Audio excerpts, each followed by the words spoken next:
नमस्कार. मी भाऊ तोरसेकर. तुम्ही बघत आहात प्रतिपक्ष. मित्रांनो, आज मी बोलतोय 20 जून. आणि आजच मी एक बातमी बघितली.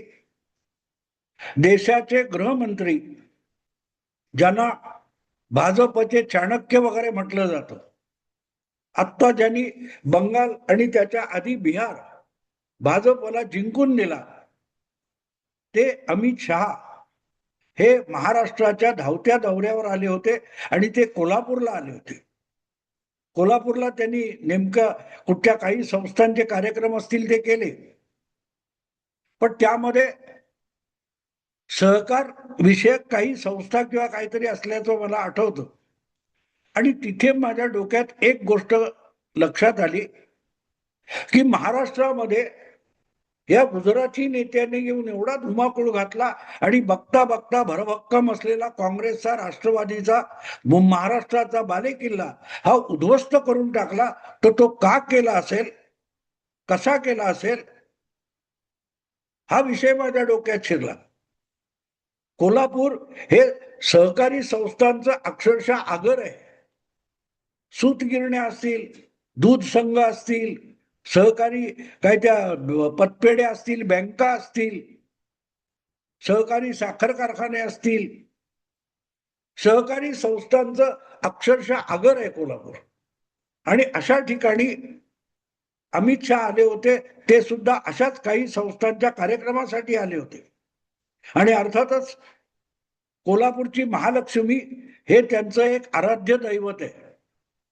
संधी मिळाली महाराष्ट्रात की ते तुळजाभवानी आणि कोल्हापूरची महालक्ष्मी यांचं दर्शन घ्यायला अगत्याने जातात. पण आत्ताचा दौरा आहे तो त्यांनी भले महालक्ष्मीसाठी केला असेल, पण त्यापेक्षाही महत्वाचं जर काय असेल तर त्यांनी कोल्हापुरातल्या कुठल्या तरी सहकारी संस्थांच्या समारंभामध्ये हजेरी लावलेली होती.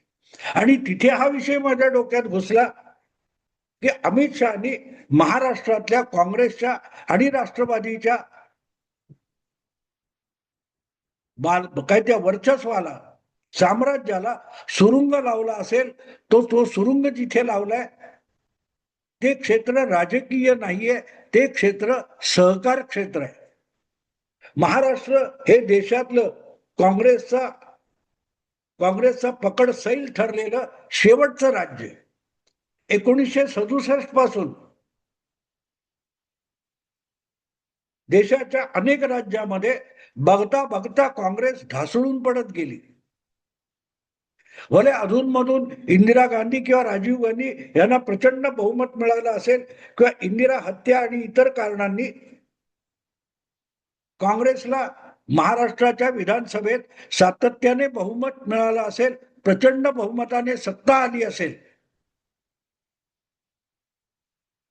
पण इतर राज्यामध्ये बघता बघता काँग्रेसची सत्ता, तुम्ही बघा ना, 84 मध्ये, 85 मध्ये उत्तर प्रदेशमध्ये काँग्रेसचं इतकं प्रचंड बहुमत होतं. आणि 89-90 पासून उत्तर प्रदेशातून जी काँग्रेस उखडली गेलेली आहे ती विधानसभेमध्ये आता 5-25 आमदार सुद्धा निवडून आणू शकत नाही, इतकी रसातळाला गेलेली. बंगाल असेल, बिहार असेल, राजस्थान असेल, मध्य प्रदेश असेल, तुमचा आंध्र असेल, कर्नाटक असेल, एकेका राज्यातून काँग्रेस उखडली गेली. तरी 1995 पर्यंत काँग्रेस ही महाराष्ट्रात आणि गुजरात या दोन राज्यात घट्ट पाय रोवून बसलेली होती. त्याचा पाया सुद्धा हलवणं कुठच्याही विरोधी पक्षाला शक्य झालं नव्हतं. पण 1995 मध्ये महाराष्ट्र आणि गुजरात या दोन राज्यातून काँग्रेसची सत्ता गेली. आणि हळूहळू करत या दोनही राज्यामध्ये भले काँग्रेस महाराष्ट्रात परत 15 वर्ष सत्तेत राहिली तरी काँग्रेसचं हुकमी बहुमत नव्हतं. विरोधी पक्षांना हाताशी धरून शरद पवारांनी महाराष्ट्रातली काँग्रेसची सत्ता टिकवून दाखवली. पण काँग्रेसचं म्हणजे डोळे झाकून काँग्रेस जिंकणार ही जी परिस्थिती महाराष्ट्रामध्ये 1995 पर्यंत होती, ती महाराष्ट्र हा काँग्रेसचा शेवटचा किल्ला अशी होती. आणि त्याचं कारण गुजरातचं पण तेच होतं. गुजरातमध्ये सुद्धा 95 पर्यंत काँग्रेस हा अजिंक्य पक्ष मानला जायचा. आणि त्याचं कारण असं होतं की या दोन राज्यामध्ये काँग्रेसने संस्थात्मक पातळीवर जे संघटन उभारलं होतं, त्यातून जिल्ह्यातल्या, तालुक्यातल्या आणि गावागावातल्या सामान्य मतदाराच्या आणि जनतेच्या नाड्या ह्या काँग्रेसच्या हाती होत्या. खरेदी विक्री संघ, बाजार समिती, जिल्हा बँका, सहकारी बँका, प्रत्येक ठिकाणी काँग्रेसनी आपलं वर्चस्व निर्माण केलं होतं. आणि याच्या पलीकडे जाऊन जी काँग्रेसच्या नेत्यांची स्थानिक पातळीवरची साम्राज्य उभी राहिली, ती सूतगिरणी, सहकारी साखर कारखाने आणि दूध संघ, या ज्या मोठ्या संस्था होत्या ज्यांची उलाढाल करोडोची असते. अगदी अलीकडे तुम्ही बघितलं असेल, त्या कोल्हापूरची कुठची मोठी दूध संस्था आहे, मला तर नाव पटकन आठवत नाही, गोकुळ, त्याची निवडणूक विधानसभा लोकसभेसारखी अटीतटीची होते. जनरल बॉडीमध्ये चक्क मारामारी हाणामारी पर्यंत येतो, पोलीस बंदोबस्त ठेवावा लागतो.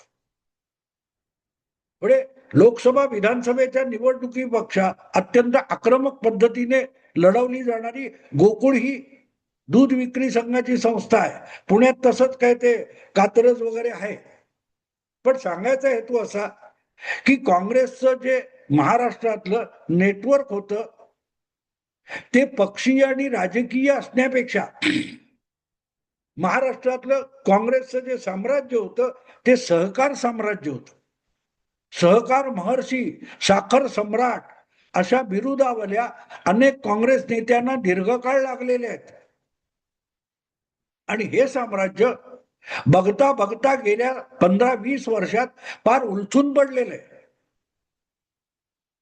आणि ते करण्यामागे सगळ्यात मोठा चाणक्य कोण असेल तर तो अमित शहा आहे. मला वाटते 4-5 वर्षापूर्वी कधीतरी असेल, सहकार खातं हे केंद्रात असतं आणि सहकार विभाग शासकीय पातळीवर हा राज्यात सहकार मंत्री असायचा, पण केंद्रामध्ये सहकार मंत्री नसायचा. नागरी पुरवठा किंवा कृषी मंत्रालय यातल्या एका विभागाला केंद्रात सहकार खातं म्हणायचे.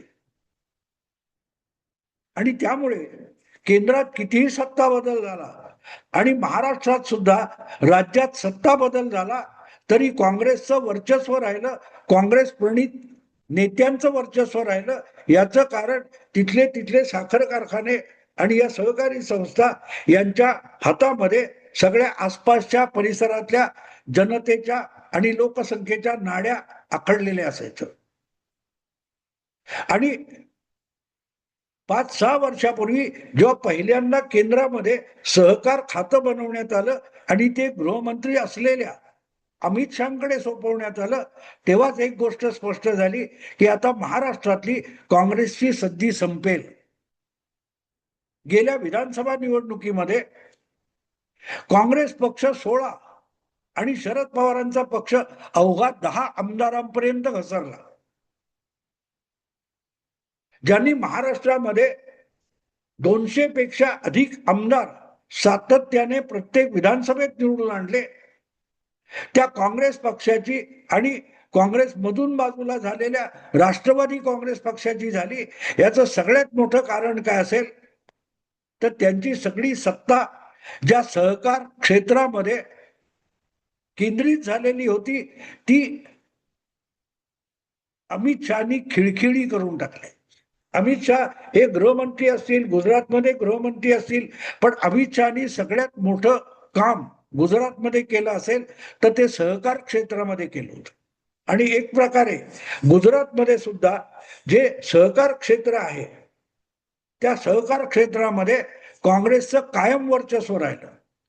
अतिशय धूर्तपणे गुजरात मधली काँग्रेसची पकड सैल करताना अमित शहानी या सगळ्या सहकारी संस्था काँग्रेसच्या जंजाळातून सोडवल्या.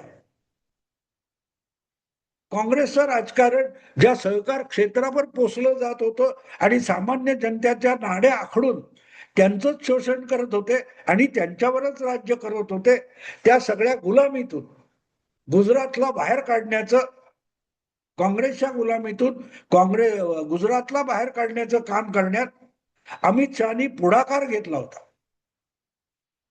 महाराष्ट्रामध्ये आपण सतत ऊस उत्पादक असेल, दूध उत्पादक असेल, त्यांना मिळणाऱ्या बाजार भाव असतो, हमी भाव असतो, त्याच्यावरून तक्रारी होतात. गुजरातमध्ये होत नाही. गुजरातमध्ये हमी भावापेक्षाही अधिक भाव तिथल्या सहकारी संस्था देतात आणि त्यामध्ये ही क्रांती घडवून आणणारा गुजरातचा नेता हा अमित शहा होता. आणि म्हणूनच 2000 मला वाटते 19 नंतर मोदी सरकारने सगळ्यात महत्वाचं काम केलं असेल तर सहकार मंत्रालय हे केंद्रामध्ये एक स्वतंत्र मंत्रालय बनवणं आणि त्या स्वतंत्र मंत्रालयाचं जबाबदारी ही अमित शहाकडे सोपवण्यात आली. आणि तिथे स्पष्ट झालं की आता महाराष्ट्रामध्ये सहकार क्षेत्रावर आपलं वर्चस्व ठेवून जो काँग्रेस पक्ष इतकी वर्ष जगला तो खिळखिळा करताय. खरं सांगायचं तर हा गुरुमंत्र आहे.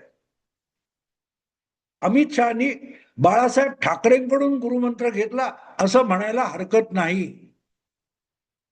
2019 मध्ये अमित शहा हे गुजरातचे देशाचे गृहमंत्री झाले, केंद्रीय मंत्रिमंडळात गेले.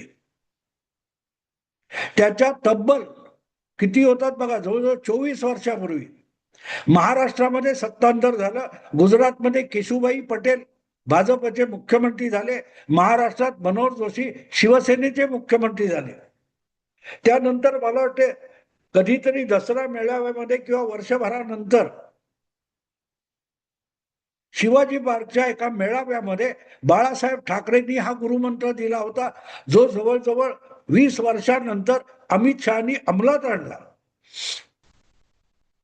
महाराष्ट्रात खेड्यापाड्यातल्या शेतकऱ्याला लुबाडून आणि पिळून पिळून त्याचं शोषण करून जो काँग्रेस पक्ष पोचलेला आहे, त्या काँग्रेस पक्षाला आणि त्या काँग्रेस पक्षाला इतका मुजोर बनवणारे जे साखर सम्राट आहेत, सहकार सम्राट आहेत, त्यांना चरकात टाकून पिळले पाहिजे अशी भाषा बाळासाहेब ठाकरेंनी शिवाजी पार्कवर वापरली होती.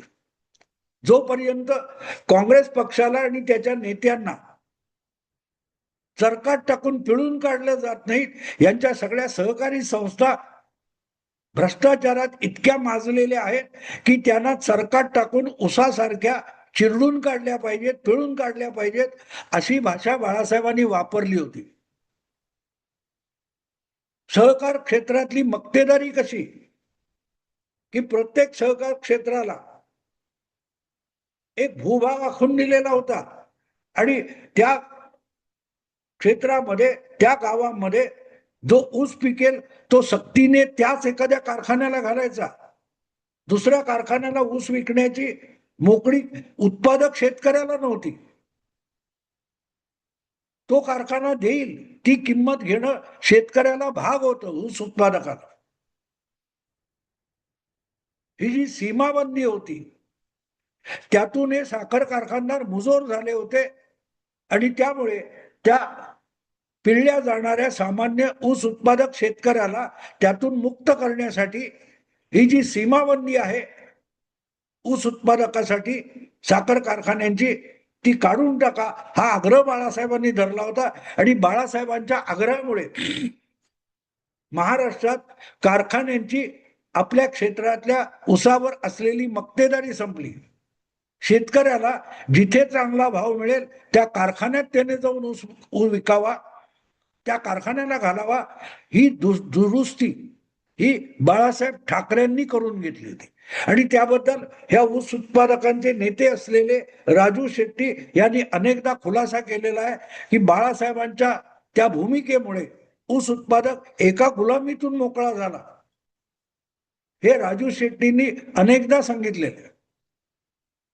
पण मुद्दा काय होता की बाळासाहेबांनी सांगितलं होतं की सहकार क्षेत्रावर अजगरासारखा आपला वेढा देऊन बसलेला काँग्रेस पक्ष आणि काँग्रेसचं नेतृत्व आहे, त्याच्या पकडीतून, त्याच्या मगरमिठीतून सहकार क्षेत्र सोडल्याशिवाय, मुक्त केल्याशिवाय महाराष्ट्रातल्या सामान्य जनतेला, सामान्य गरीबाला, शेतकऱ्याला, खेडूताला न्याय मिळणार नाही. तो गुरुमंत्र होता आणि तो गुरुमंत्र 20 वर्षानंतर अमित शहानी महाराष्ट्रामध्ये अंमलात आणलं.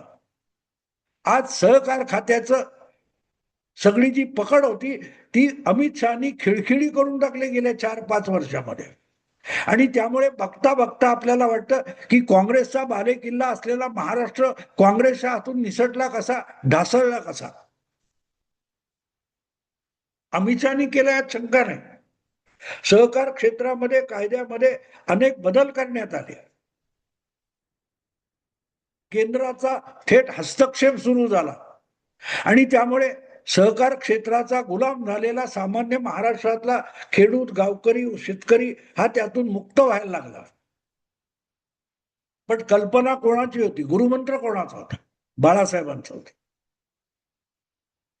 बाळासाहेबांकडून काय काय शिकता येण्यासारखं आहे याचं हे सगळ्यात मोठं उदाहरण आहे. महाराष्ट्रात काँग्रेसची पकड ढिली झाली ती बाळासाहेबांच्याच गुरुमंत्रातून झाली. तो फायदा शिवसेनेने घेतला असता कदाचित, पण घेतला अमित शहानी, फायदा भाजपला झाला. आणि बघता बघता महाराष्ट्रातले सगळेच्या सगळे एकामागून एक सहकार सम्राट, साखर सम्राट हे भाजपच्या वळचणीला आले. अमित शहानी काय केलं, काँग्रेस कशी संपवली हे बघताना त्यांनी बाळासाहेबांचा गुरुमंत्र स्वीकारला आणि अंमलात आणला हे बघितलं पाहिजे. पण बाळासाहेबांचा वारसा माझ्याकडेच आहे, आमच्याकडेच आहे म्हणून जे और बडवत असतात त्यांना बाळासाहेब म्हणजे काय अजून कळलेलं नाही, त्याचा हा एक पुरावा आहे. असो मित्रांनो, आता थांबतो. आवडलं लाईक करा, शेअर करा आणि प्रतिपक्षाला सबस्क्राईब करा. नमस्कार.